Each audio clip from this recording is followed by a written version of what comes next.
Assalamualaikum Sobat Bang Aceh. Ada kabar gembira nih untuk warga dan masyarakat seputaran kantor Capem Buntul Kemumu. Setiap hari Rabu ada kunjungan mobil Samsat keliling yang mampir ke Capem Buntul Kemumu. Mari saudara-saudara sekalian yang ingin membayarkan pajak kendaraan roda 4 maupun roda 2 segera datang ke Bang Aceh Capem Buntul Kemumu.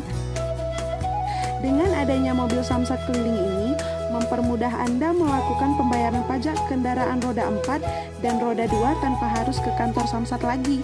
Karena sekarang Samsat sudah dekat dengan masyarakat. Oh iya Sobat Bang Aceh, jadwal kunjungan mobil Samsat keliling di Bener Meriah ada di 5 titik wilayah loh. Senin wilayah Simpang 3, Selasa wilayah Singamulu, Rabu wilayah Buntul, Kamis wilayah Lampahan, dan Jumat wilayah Simpang Balik. Untuk setiap wilayah beroperasional mulai jam 9 sampai dengan jam 12 waktu Indonesia Barat. Terima kasih. Samsat keliling.